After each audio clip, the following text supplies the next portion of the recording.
कि निगेटिव चीज़ को भापना और पॉजिटिव चीज़ को भापना ही मेरा काम है। इसलिए कल ही मैंने ज़िंदगी भर पैसा इकट्ठा करते करते करते बुढ़ापा आ गया ना, तो वो पैसा आपके हाथों से जाएगा और वो पैसे का आनंद कोई और।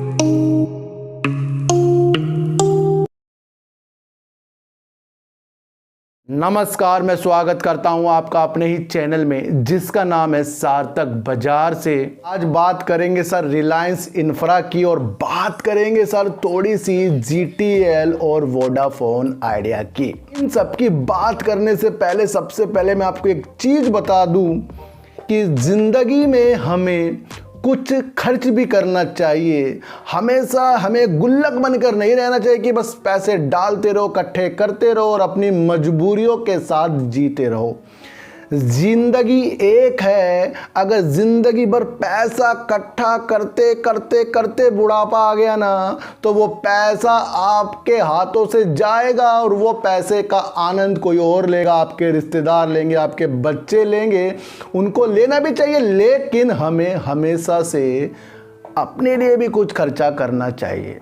यानी गुल्लक नहीं बनना हमें। जिंदगी एक है सर, और इस जिंदगी में दोबारा से वो समय नहीं आता जो समय हमारे साथ अब हो रहा है।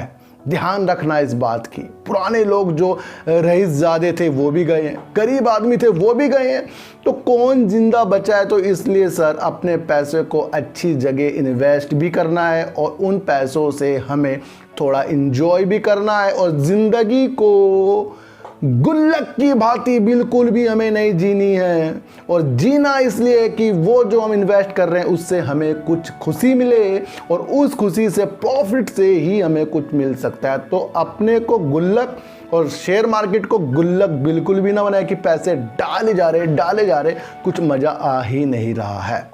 तो सर मैंने आपको कल एक वीडियो बनाई थी जीटीएल इंफ्रा की और बनाई थी सर वोडाफोन आइडिया की। मैंने कहा था कि जो न्यूज स्पेक्ट्रम नीलामी की आ रही है ना, कि वो अभी तीनों के तीनों प्लेयर जो बोल रहे हैं कि टीसीएस हो गया और अदर निजी संस्थान को इस तरह से बिल्कुल भी जो 5G सीधे आवंटन हो रहा है वो ना किया जाए, तो ये एक निगेटिव असर सर जीटीएल इंफ्रा में भी डाल रहे थे। देखो आज उसमें आपको लोअर सर्किट देखने को मिला। ऐसे मैंने आपको कहा था, पहले कह रहा था, बाद में भी कहूंगा, बार बार कहूंगा, आज भी कहूंगा कि जीटीएल इंफ्रा को रुपए से 10 रुपए की रेंज में ही हमें देखना चाहिए। उससे पहले तो ऑपरेटर इसके अंदर आपको तरसा ही रहे हैं। और मैंने आपको वोडाफोन आइडिया में भी कहा था कि तेजी में लग रहे हैं अंकुश सिर्फ इसी न्यूज से, और यही न्यूज वोडाफोन आइडिया को आगे जाकर एक उजाला तब देगी जब इसके अंदर स्पेक्ट्रम जो नीलामी सरकार कर रही है, क्योंकि अब इसमें दिन खींचते हुए भी जा सकते हैं। और सरकार का स्टेक मैं फिर बोल रहा हूँ कि कब होगा, किस दिन होगा, ये अचानक से हो जाए तो ज़्यादा बेटर है। अगर इसमें दिन लगते हैं तो कहीं ना कहीं फिर फंड भी लेट हमारा हो सकता है। तो कहीं ना कहीं आपको ये देखना चाहिए कि जो भी वीडियो मैं आपके लिए बनाता हूँ सर, उसका जो इफ़ेक्ट है ना वो अगले दिन आपको देखने को मिल ही जाता है, क्योंकि निगेटिव चीज़ को भापना और पॉजिटिव चीज़ को भापना ही मेरा काम है। इसलिए कल ही मैंने आपको बता दिया था कि तेज़ी के मोल तो वोडाफोन आइडिया दिखाएगा ज़रूर, लेकिन कभी कभी ये होता है कि कुछ जो न्यूज़ आ जाती है वो शेयरों में असर डाल देती है।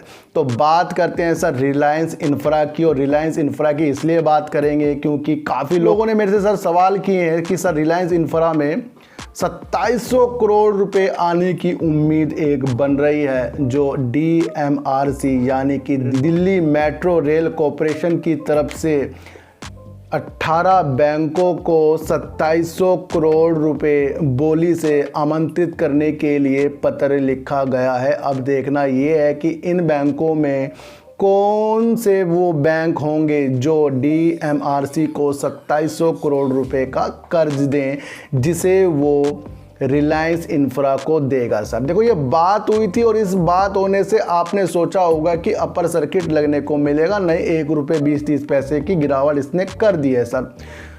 क्योंकि दिल्ली न्यायालय के आदेश को बिल्कुल सही ठहराते हुए उच्चतम न्यायालय ने डीएमआरसी को कहा था कि अपने खजाने से 4600 करोड़ रुपए रिलायंस इंफ्रा को तुरंत से तुरंत दिए जाएं। और अब रिलायंस इंफ्रा सर प्रतिदिन 1 करोड़ से ज़्यादा की पेनल्टी यानी कि ब्याज की राशि वो जोड़ता हुआ जा रहा है और इससे पहले 300 करोड़ रुपए अलग से भी बन गए हैं। बीते पूर्व में न्यायालय ने जो आदेश दिया था उसमें सर डीएमआरसी ने 2445 करोड़ रुपए का भुगतान डीएमआरसी ने न्यायालय के आदेश जो दिया गया था उसमें उन्होंने पहले ही कर दिया था।